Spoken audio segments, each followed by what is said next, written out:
En la consideración, hermanos, de los asuntos particulares que deben caracterizar nuestra lucha contra el pecado, quisiera que hoy miráramos el anhelo continuo por la liberación del pecado.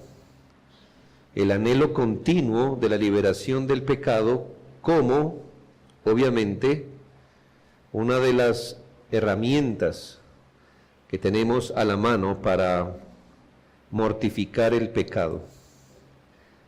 Quisiera que juntos recordáramos las verdades contenidas en Hebreos capítulo 12.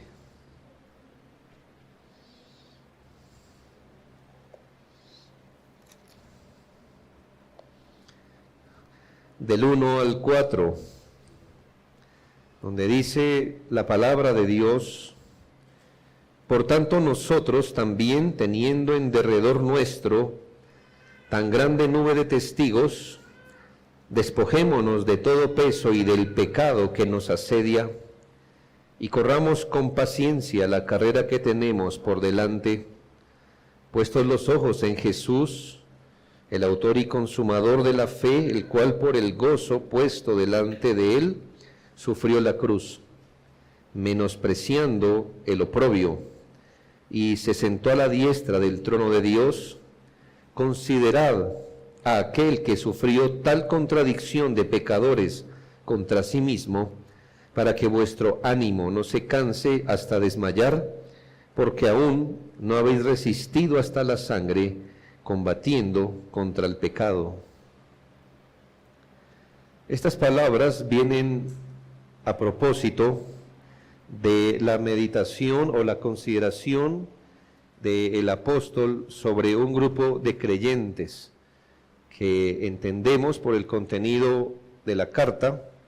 Ellos iniciaron bien su carrera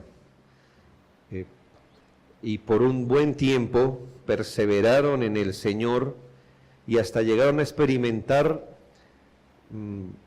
bastantes dificultades, persecuciones, conflictos de unos y de otros.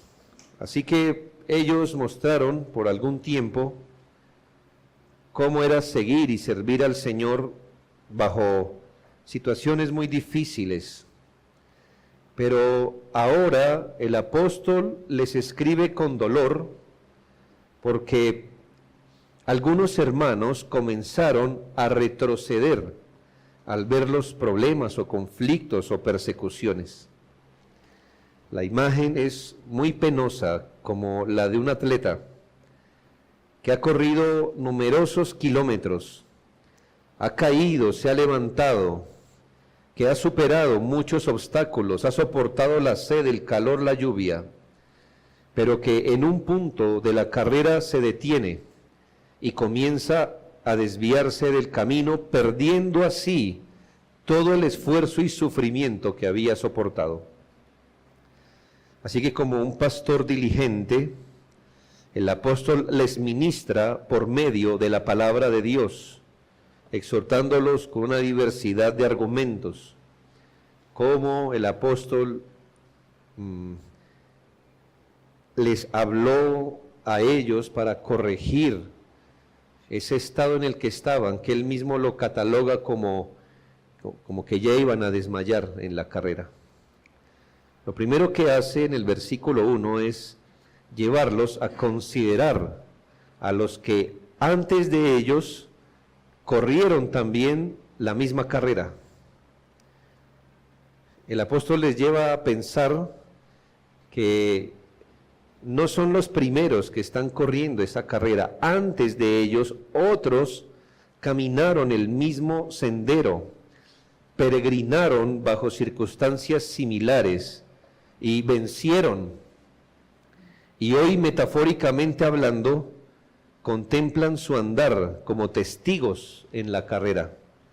Por tanto, nosotros también, teniendo en derredor nuestro tan grande nube de testigos. Una de las maneras entonces en que el apóstol está animando a los hermanos que se están rindiendo es decirles: hermanos, ustedes no son los únicos transitando esta carrera. antes de ustedes, otros han tenido que seguir al Señor bajo estas mismas circunstancias, bajo circunstancias difíciles, y hoy son como una tribuna, metafóricamente hablando, son una tribuna que están sirviendo de testigos para contemplar la manera como ustedes están corriendo. Luego, después de esta exhortación, los lleva también, los exhorta a despojarse de los pesos que les impiden avanzar, específicamente, hermanos, el pecado. Versículo 1, segunda parte: despojémonos de todo peso y del pecado que nos asedia. Aquí, hermanos, el pecado es descrito en dos maneras.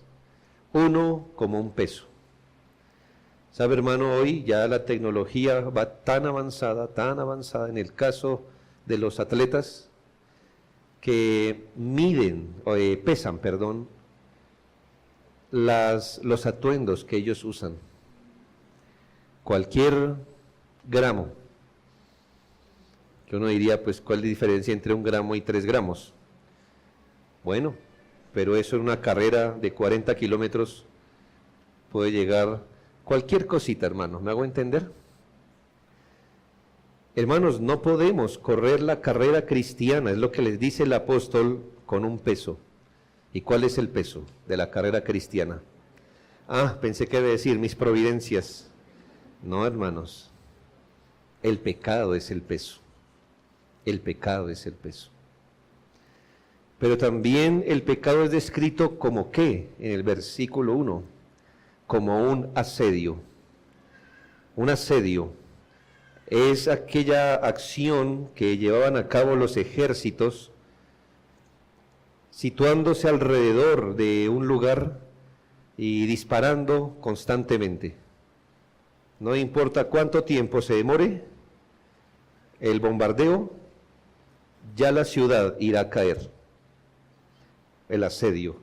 El pecado no solo es el peso de nuestra carrera cristiana, sino que el pecado nos asedia constantemente. ¿Qué dice el apóstol? Despójense del pecado. Es una manera de decir, para nuestro tema, hermanos, mortifiquen el pecado, porque eso es lo que va a hacer que ustedes corran despacio o desvíen la carrera. El pecado, hermano, nos frena, nos debilita, nos incapacita, por eso es necesario deshacernos de ese lastre. Tercero, ¿cómo más los exhorta el apóstol? Dice que es necesario deshacernos de algo, pero adquirir algo. Según el versículo 2, nos toca despojarnos del peso del pecado, pero cargarnos con algo.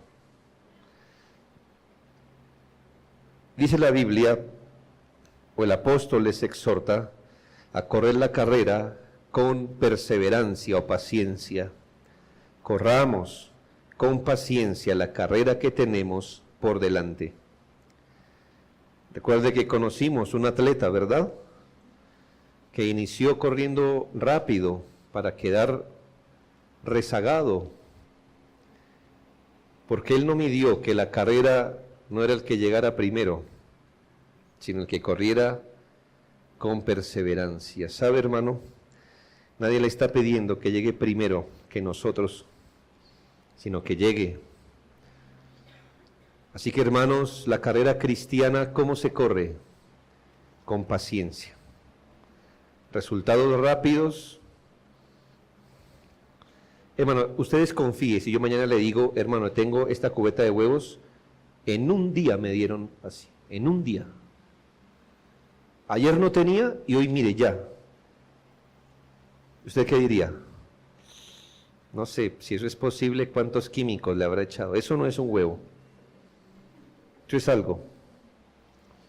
Bueno, la vida cristiana generalmente no tiene resultados rápidos. Usted tiene que correr con paciencia. Hace 2 semanas le aseguro que usted estaba lidiando con algo. Y cuando pensó que ya sacaba la nariz del agua, le llegó otra cosa, ¿verdad? Cualquiera que sea, cualquiera que sea.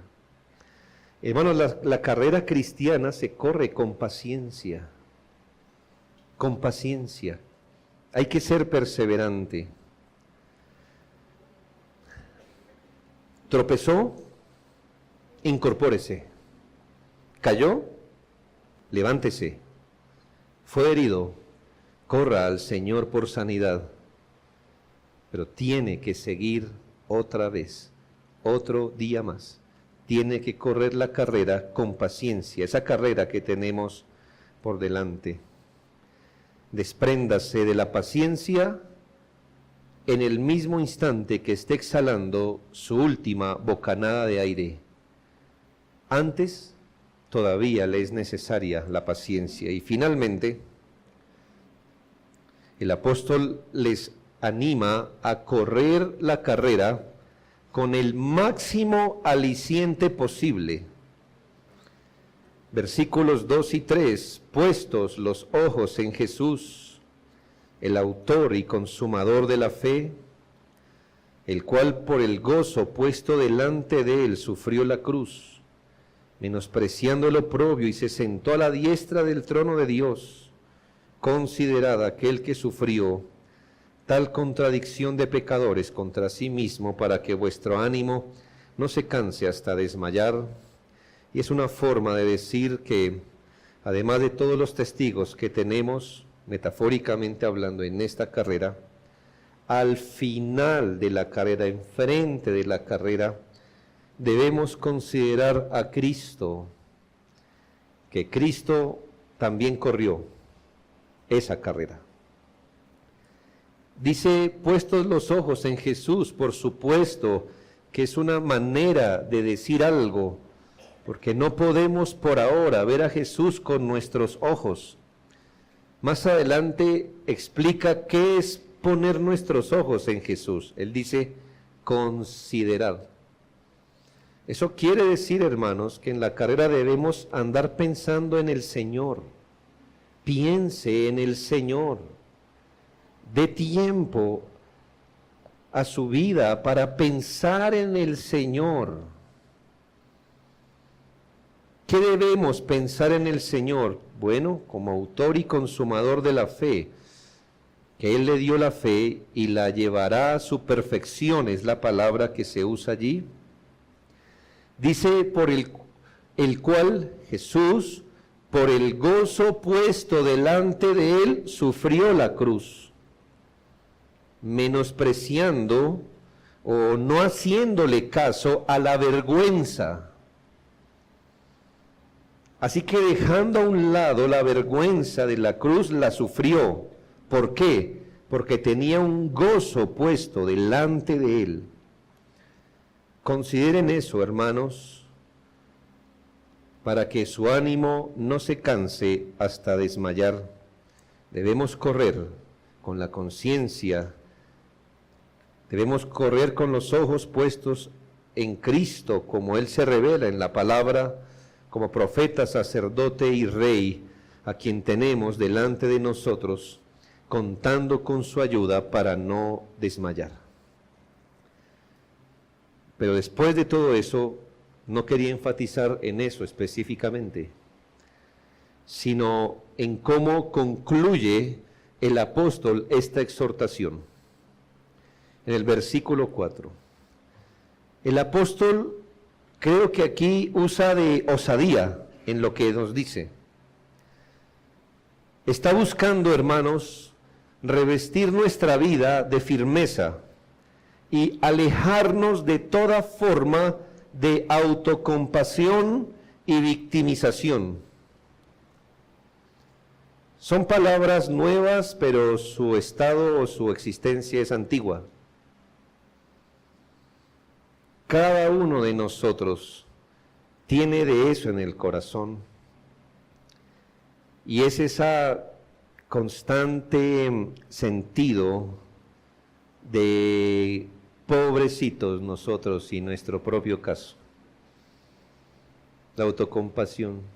¿No es cierto que en lo profundo de su corazón usted piensa que usted es el que más ha sufrido aquí de todos nosotros?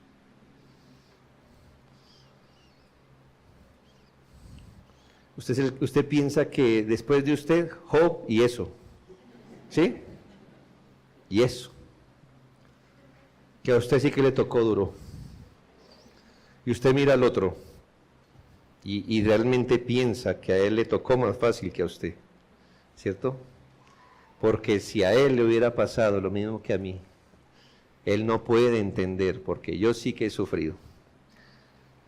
Me gusta de la Biblia que es varonil y no nos deja sumir en autocompasión, ni autoconmiseración, ni en victimización. Porque la victimización produce fatalismo.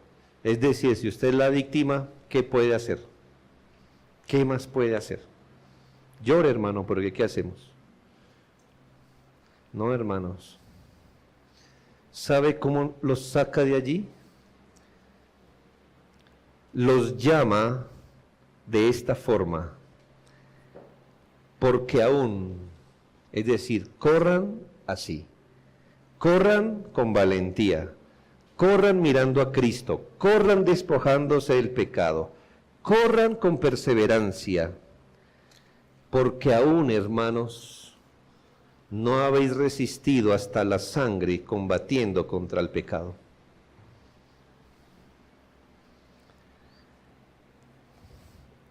El apóstol los llama a mostrarse solícitos, resueltos, fortalecidos y animados, pues comparado con nuestro Señor Jesucristo, ninguno ha entregado su vida en la lucha contra el pecado. Su enemigo más grande, es lo que les dice el apóstol, no es la persecución que viven, no es el dolor que tienen, no son las presiones externas. Su enemigo más grande es el pecado mismo. Y hablando del pecado, veo que ninguno lo ha combatido hasta la sangre. En otras palabras, el apóstol les está diciendo, no, amados hermanos, ustedes han corrido, se han esforzado, pero ninguno ha combatido hasta morir contra ese pecado que los asedia y los estorba. Ustedes han apenas rasguñado la superficie de lo que significa sufrir. ¿Y qué es rasguñar la superficie del sufrimiento? Sufrir por lo temporal. Esa es la mera superficie del sufrimiento. Así que usted dice, yo he sufrido, que no, mis problemas, la familia, la salud, la economía. ¿Es experimentado en eso? Así que solo es experimentado en la superficie del sufrimiento. El verdadero sufrimiento no es de las cosas temporales. La verdadera y más profunda batalla es contra el pecado, y en ese combate, les dice el apóstol, me parece que ninguno de ustedes es un experto. Así que salga de la autoconmiseración y la victimización el día que luche hasta la muerte con el pecado. Ese día usted sí me dice que ha corrido y le duele. Así que ánimo, hermanos, sí es como el niño, ¿verdad? Como niños. Hay niños consentidos que se caen sobre sus rodillas y su lloro es como de privarse, ¿verdad? Como de perder el aire y de desconsuelo, y ven la luz en un momento. La ven. Se les va el aire y se ponen morados.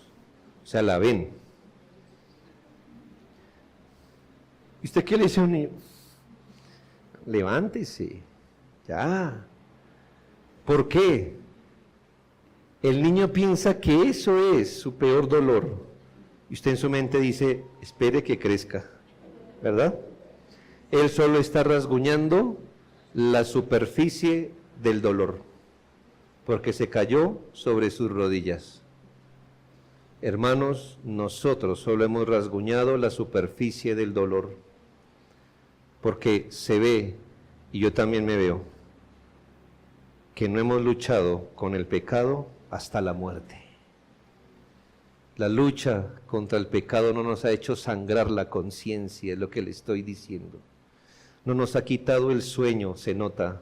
Otra cosa ajena a eso nos quita el sueño, nos quita el hambre, cualquier otra cosa. Pero aquí ninguno puede decir, he pasado mi peor semana luchando contra el pecado, orando, ayunando, clamando, estoy delgado por eso, o estoy ojeroso por eso. Hermano, ninguno de nosotros es experto en eso, ninguno ha hecho tal cosa. Entonces, ¿qué nos diría el Señor? Entonces levántese, mi hijo.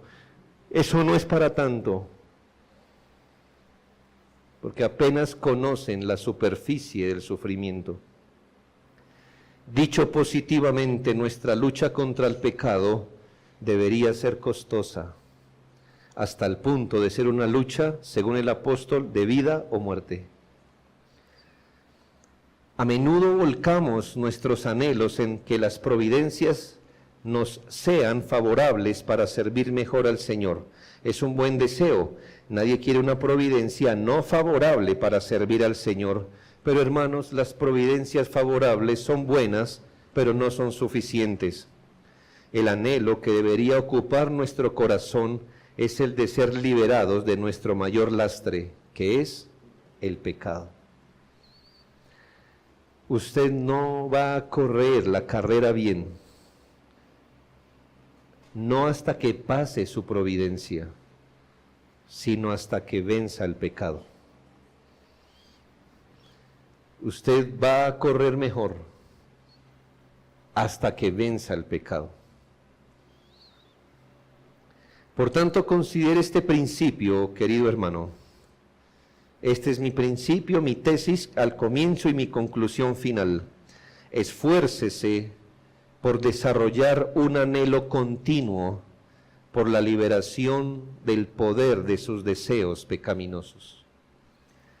Esfuércese por desarrollar un anhelo continuo por ser liberado de sus deseos pecaminosos. En otras palabras, procure crecer en un deseo ferviente de ser liberado del dominio que ejercen sus deseos pecaminosos. Debemos reconocer, hermanos, que muchas veces el deseo de ser liberados de nuestros pecados es un deseo circunstancial. Es decir, que deseamos ser librados del pecado solo cuando el pecado apremia.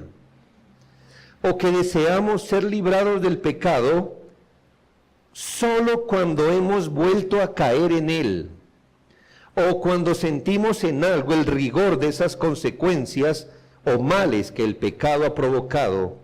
Pero en otros momentos, cuando parece que el pecado da tregua, o cuando las situaciones cambian, ni siquiera pensamos en los deseos pecaminosos con los que luchamos. Eso se llama un anhelo circunstancial. O sea que no hemos desarrollado en nuestro carácter un anhelo permanente por ser liberado de un pecado. No sé si usted ha tenido un dolor crónico por varios días. No sé, el dolor del apéndice, de pronto, es horrible, me imagino. Un dolor insoportable, donde literalmente, hermano, usted no piensa más que en eso. Literalmente se lo puedo decir.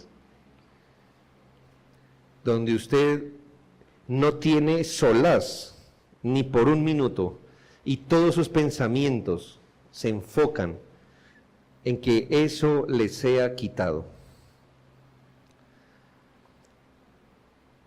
Me imagino, hermanos, que ninguno de nosotros ha desarrollado un anhelo tan fuerte que permanezca, que no sea circunstancial, de ser liberado del pecado. ¿Por qué? Porque cuando el pecado no asedia, entonces dejamos de anhelar ser librados del pecado. Esta, hermanos, no es una muy buena señal de nuestra conciencia espiritual y que nuestro corazón odia el pecado como tal, sino que lo que odiamos es que nos moleste de vez en cuando. Hermanos, todos nosotros debemos anhelar ser liberados de todos nuestros pecados, tanto de los que presionan como de los que no, ya sea que presionen o no, de los que son más evidentes y de los que no. Que no nos acontezca, hermanos, le voy a hablar a los que tienen gafas, que es la mayoría aquí. Piense en algo, no es un defecto, sino que lo voy a usar como punto de referencia. Cierto que nuestra mente ya está adiestrada a pensar que cuando no veamos con estas gafas, ¿qué nos toca hacer? Muy bien, ir al médico, al control, para que nos reformulen. Tanto nos hemos adaptado a nuestra enfermedad que me extraña que ninguno de ustedes me haya dicho: yo espero no usar nunca más gafas. ¿Verdad que nunca lo pensó? ¿Por qué? Hermanos, nos habituamos tanto que ya dijimos: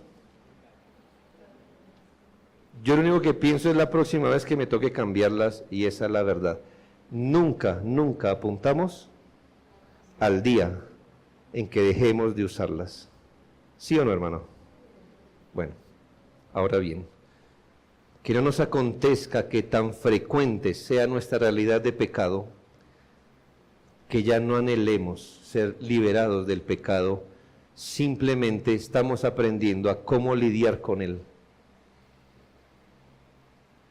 Nuestro mayor deseo es: ¿cómo lidio con el pecado? Hermanos, nuestro mayor anhelo, ¿cuál debería ser? Despojarnos de este peso y pecado que nos asedia y correr la carrera que tenemos por delante.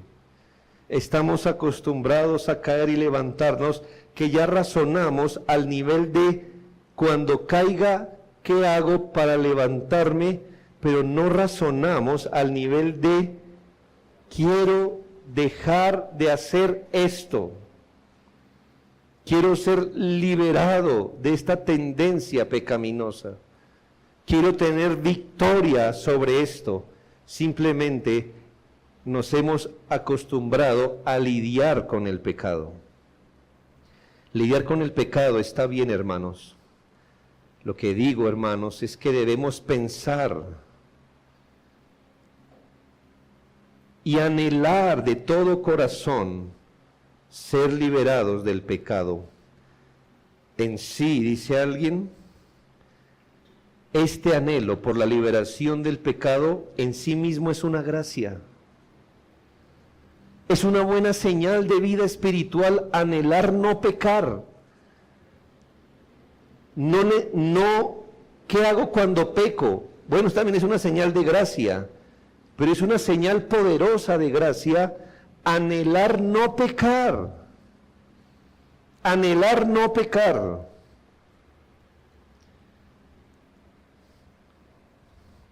Y espero no ser irrespetuoso con el Señor en esta ilustración.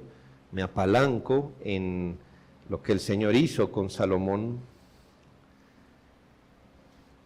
Hermanos, si hoy el Señor, por su pura gracia y voluntad, le leyera su corazón y le concediera los dos primeros y más apremiantes deseos de su corazón, no estoy diciendo que los escriba, ni que los piense, sino que Él va a leer estos deseos en lo que usted vive y anhela de forma natural. Esas dos primeras cosas, si el Señor lo mirara hoy, lo leyera en su corazón y dijera: le concederé estas dos cosas, que aunque Él no las diga, las escriba, no es para un examen, yo sé que es lo que más desea en su corazón, Yo le pregunto, hermano, ¿qué veríamos en 8 días? Me temo que veríamos llegar algunos en tremendos carros. Se lo digo de verdad, hermano. No se ría, le conozco, por eso le predico a usted. Creo que otros llegarían con buena ropa, con buena tecnología. Quizás alguno más sensible llegaría con una buena salud, con una figura espléndida, quizás dando gloria a Dios por un mejor trabajo, probablemente teniendo a su lado a su hijo descarriado. ¿Cuán pocos veríamos llegar con poder sobre sus propias corrupciones?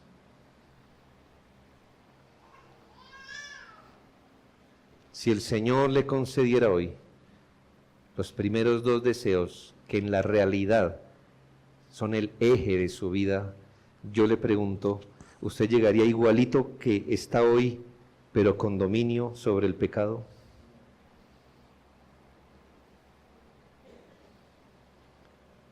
Y entonces el Señor diría, entonces, ¿qué es lo que andan diciendo? ¿Es o no el pecado el peso que le impide servir al Señor? Y usted y yo debemos aceptar que la respuesta es, no, Señor, no creo que el pecado sea el peso que me impida servir al Señor. Yo todavía creo en mi corazón que si yo tuviera más dinero, me quedaría más fácil servir al Señor. Entonces me imagino que Donald Trump y James Rodríguez tienen más fácil servir al Señor, ¿verdad?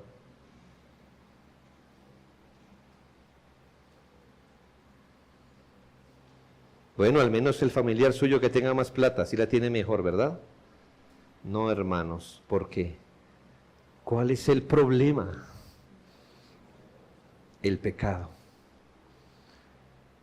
Hermano, ¿anhela ser liberado de su lastre? ¿Lo anhela de verdad? ¿Es algo que usted dice, tropecé si no tuviera este pecado? ¿Es eso lo que usted lo hace dar el puño en la mesa? Metafóricamente, hermano, hablando, ¿es eso lo que usted lo hace darse el golpe en la frente diciendo, si no fuera por este pecado, yo haría tal cosa? ¿Anhela ser librado del pecado? Y si el Señor dijera, conforme a tu fe te será hecho, entonces hallaría dominio sobre el pecado. Oh, hermano, espero que sí, porque el anhelo de ser liberado del pecado es una gracia. Hermanos, no nos acostumbremos a esto, y por eso quiero darle algunos principios para desarrollar un anhelo continuo por la liberación del poder de sus deseos pecaminosos. Y cuando le tengo terror a la palabra principios o normas, porque lo que menos quiero que usted salga es como con una hojita, ¿verdad? Y ponga unos cuadritos y entonces chulea a diario cómo es el asunto, ¿verdad? Entonces me imagino que sería tan mecánico y tan impersonal que yo le dijera, bueno, señora Ángela, dígame cómo quiere que yo la ame. Y entonces ella me dice, entonces yo hago un cuadrito, ¿verdad? Estos los días digo, abrazo matutino. Pidió tinto. Bueno, bla, bla, bla. Yo no estoy seguro si ella se sentiría amada y si realmente es amor de parte mía. Entonces, cuando digo principios o normas, yo no estoy esperando, hermanos, que usted diga, ah, ¿es eso? ¿Es eso? Listo, ya. A ver, ¿cómo es? Estoy hablando de una dinámica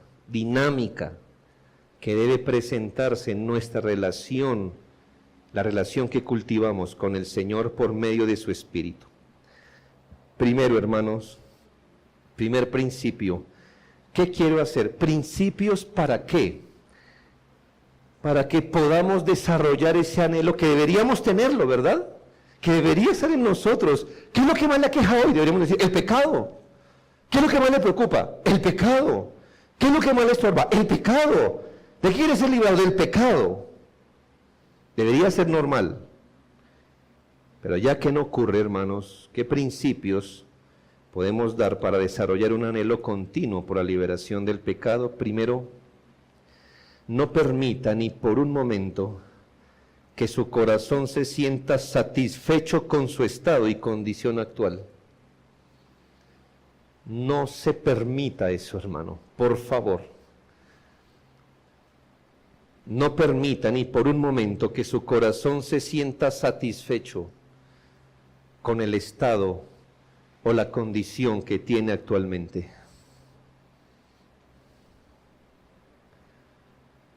Tengo en mente dos problemas. El primero, en ese estado de satisfacción, conformidad, en el que usted piensa lo siguiente: ya que en esta vida no podré vencer completamente el pecado, entonces, con la manera que estoy tratando el pecado, así me quedo.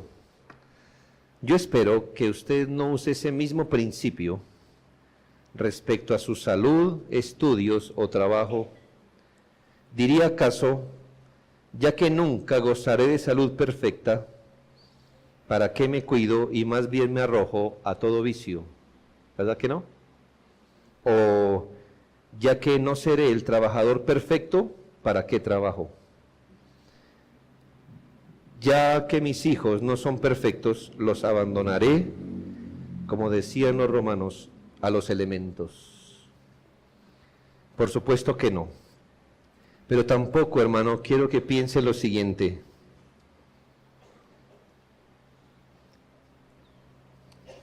realmente, aunque no soy perfecto, creo que he aprendido a mantener el pecado a raya, y usted se sienta satisfecho de ese estado.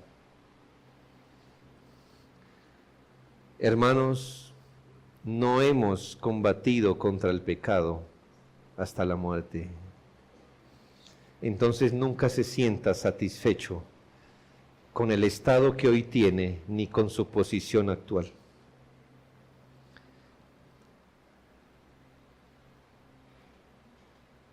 No se engañe pensando, aunque no he resistido hasta la sangre, al menos soy mejor que muchos. Y en este nivel en el que estoy, el pecado ya no podrá derribarme. Pregúntele a Salomón en su vejez si su sabiduría, inteligencia, su biblioteca y su templo lo mantuvieron fuera del alcance del pecado. O pregúntele a Demas si sus muchas predicaciones lo inmunizaron contra el amor al mundo. Jamás, hermano, se sienta satisfecho con su lucha actual. Jamás se dé por complacido con el grado de cristianismo que tiene hoy, pues mientras no haya sido recibido en gloria, no ha luchado hasta la muerte contra el pecado. Querido hermano, ha peleado 10 batallas contra el pecado y ha salido victorioso en todas. Gloria a Dios, pero no se convierta en aquel que cayó en la 11ª. ¿Ha avanzado con firmeza contra la Sodoma del pecado? No sea como la que, habiendo salido, se volvió atrás y quedó convertida en estatua de sal. Así como el pecado, una vez tolerado, buscará dominarlo, así también usted, habiendo ganado una batalla, no se detenga, láncese a la siguiente. Nunca diga en su lucha contra el pecado, lo logré. Más bien diga, por la gracia de Dios, lo logré hoy, pero me quedan otras más por delante. Nunca, nunca se sienta satisfecho con el nivel, el grado de cristianismo que hoy tiene. Segundo, aférrese a las promesas de victorias temporales y a la gloriosa esperanza futura. ¿Cómo mantener vivo ese anhelo por liberarse del pecado? Aférrese a las promesas. ¿Sabe, hermano? Una de las maneras de mantener vivo el anhelo de liberación del pecado es mantener en su corazón vivas las promesas que la sustentan. El Señor no solo nos ha llamado a la lucha, nos ha hecho promesas firmes de que venceremos. Promesas como Romanos 6:14, el pecado no se enseñoreará de vosotros. O como aquella gloriosa exclamación de 1 Corintios 15, 56 y 57, ya que el aguijón de la muerte es el pecado y el poder del pecado la ley, mas gracias sean dadas a Dios que nos da, no dice que nos dará, no, dice que nos da la victoria por medio de nuestro Señor Jesucristo. Y 1 Juan 5:4, porque todo lo que es nacido de Dios vence al mundo. Hermanos, yo entiendo que no se nos promete en esta vida victoria total, pero ¿acaso no leyó que sí se nos promete victoria sobre el pecado? ¿No anhela eso? ¿No anhela el momento donde usted pueda decir, hermanos, como dijo el apóstol, yo era blasfemo, ahora no lo soy?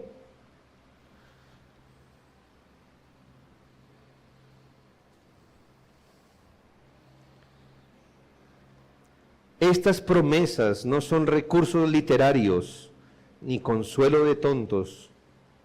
Han sido dadas para estimular nuestra lucha presente, para sostener el corazón fatigado. Pero no solo tenemos promesas para esta vida, por la gracia de Dios también se nos otorgan promesas de liberación futura, como en Romanos 8, 21 al 23. Porque también la creación misma será libertada de la esclavitud de corrupción a la libertad gloriosa de los hijos de Dios. Porque sabemos que toda la creación gime a una y a una está con dolores de parto hasta ahora, y no solo ella, sino que también nosotros mismos, que tenemos las primicias del Espíritu, nosotros también gemimos dentro de nosotros mismos, esperando la adopción, la redención de nuestro cuerpo. ¿Qué dice el apóstol, hermano? Tenemos la esperanza de ser liberados de la corrupción. Por eso hoy, hermanos, gemimos, es decir, lo anhelamos. Dios ha dispuesto que recordemos ese día glorioso, donde la última cadena del pecado que nos pesa sea rota. Y eso nos debe impulsar, pensar así: deseo ser librado de mis pecados, estoy siendo liberado de ellos y lo seré completamente en el día del Señor. Y así se mantiene un anhelo vivo de ser liberado. Y por último, hermanos, ¿cómo mantener vivo el deseo que vimos de primero? No se permita sentirse satisfecho con su estado. Segundo, aférrese a las promesas de victoria temporales y futuras contra el pecado, obviamente. Y tercero, una de las mejores maneras de mantener vivo el deseo, el anhelo de ser liberado del pecado, es hacerlo a través de la oración constante y sentida. Yo espero que ninguno de nosotros diga mentiras cuando está orando, y que le diga: Señor, líbrame de este pecado, cuando realmente no quiere ser liberado de su pecado. Una de las mejores maneras de mantener vivo el anhelo de no querer pecar más es orando de forma constante y sentida. Alguien dijo que un deseo fuerte es la esencia de la verdadera oración. ¿Cómo se mantiene vivo el anhelo de ser liberados del pecado? Precisamente mediante oraciones fervientes, sentidas, llenas de necesidad y clamor por liberación. hermanos, y me dirijo directamente a su devocional, que es el recinto, el cuarto más secreto que usted tiene. No tiene que construir un altillo en su casa, ni una habitación especial rotulado mi armario secreto o mi aposento secreto. No tiene que hacer eso. Pero debe tener al menos un momento en el día donde solo usted y Dios estén. Solo usted y Dios estén. Y donde usted diría las cosas que bajo el cielo a nadie más diría, ni siquiera a su cónyuge, y ojalá sea así. Su cónyuge le ama mucho, pero no pudiera resistir lo que usted le confiesa a Dios. Pero es mejor que tenga ese momento a solas con Dios, donde usted sinceramente derrame su corazón al Señor. Usted debe tener ese tiempo y no debe ser una vez cada semana ni cada 15 días. Ojalá sea diario y ojalá varias veces al día donde usted clame en oración, sáname de esta llaga, estoy hablando del pecado, libérame de esta enfermedad, sana mi lepra, mira lo que hago, mira estas cosas, mira lo que pensé ayer, Señor. No habla así con Dios. He errado, soy mundano. Estas cosas me seducen, llaman mi atención. Hermanos, precisamente mediante oraciones fervientes, sentidas, llenas de necesidad y clamor por esa liberación, mantenemos ese anhelo. Donde hay poco anhelo, hay poca oración. David es un ejemplo de ello. Salmo 39, 7 al 8, y ahora, Señor, ¿qué esperaré? Mi esperanza está en ti. Líbrame de todas mis transgresiones. No me pongas por escarnio del insensato. En el Salmo 19, 12 y 13, suplica con vehemencia, líbrame de los que me son ocultos, preserva también a tu siervo de las soberbias, que no se enseñoreen de mí, entonces seré íntegro y estaré limpio de gran rebelión. Bueno, cuando se lee esto, piensa que David era un hombre muy humilde, porque nos abrió un poquito su devocional. Según este texto, entre muchos pecados, ¿con qué luchaba David en su corazón? Con la soberbia. Él mismo lo dice ahí, ¿no? Qué sincero me parece. Yo no lo hubiera escrito para que otros lo lean, ni menos ustedes, ¿verdad? Quizá otro pueblo, quizá los sacerdotes del templo, pero no nosotros, hermano, ¿verdad? Hermanos, en Romanos capítulo 7, el apóstol Pablo deja ver un poquito de con qué luchaba, porque yo no conocía el pecado de la codicia hasta que la ley dijo, no codiciarás. Y cuando la ley dijo, no codiciarás, ese pecado revivió en mí. Un apóstol como Pablo, ¿con qué luchaba? Según ese texto, con la codicia. ¿Pablo? Sí, hermano Pablo. No sé qué codiciaba, si los bienes del otro, si la mujer del otro, los dones del otro. No sabemos qué codiciaba, pero él dice, y la codicia se avivó en mí. ¿Es mejor usted que David o que Pablo? Orar fervientemente es una de las mejores maneras de mantener el anhelo vivo por ser liberado de sus pecados. ¿Cómo se imagina la postura espiritual, estoy hablando, de Pablo en Romanos 7:24, cuando expresó miserable de mí, ¿quién me librará de este cuerpo de muerte? ¿Recuerda, hermano? Metafóricamente hablando, su mano en su frente diciendo, si no fuera por mi pecado. Ese gemido del alma es la voz de un corazón que no está resignado a convivir con el pecado, sino que anhela ser liberado de su poder y presencia. Un deseo así, hermano, enfoca nuestra fe y nuestra esperanza. Clame al Señor, clamemos al Señor, clame por sus pecados personales. Mientras más deseamos ser liberados, más oramos.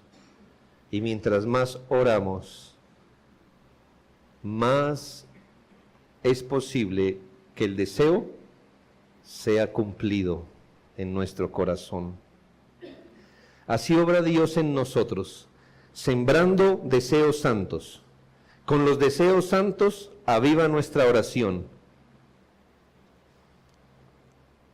Y con nuestra oración nos impulsa a luchar contra el pecado.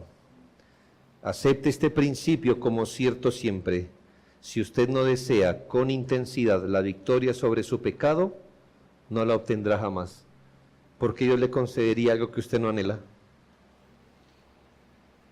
¿Cómo por qué le concedería a Dios algo que usted no anhela?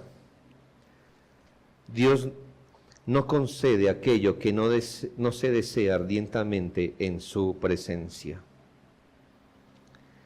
Un anhelo continuo por la liberación del pecado también nos pondrá en guardia contra el pecado del que deseamos ser librados. Hará que el alma esté pronta y dispuesta a acudir a cualquier medio de gracia, incluso el perdón de los pecados, cuando caemos en el pecado que anhelamos dejar.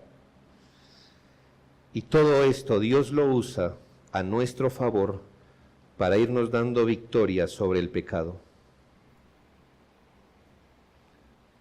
Un día sus ojos se cerrarán en esta vida y experimentaremos por primera vez en nuestra existencia qué es vivir sin pecado. Por primera vez en nuestra existencia podremos saber qué es vivir sin pecado. Eso para nosotros es el cielo, para personas como usted y como yo, que todos los días decimos, miserable de mí, si no fuera por mi pecado, yo sería así, o habría dicho esta cosa, o habría reaccionado así. Miserable de mí, ¿quién me librará de este cuerpo de muerte? Anhelemos la liberación, hermanos. No se acostumbre solo a lidiar con el pecado, eso está bien, lidie con el pecado, pero anhele ser liberado de este cuerpo de muerte. Oremos al bendito Señor.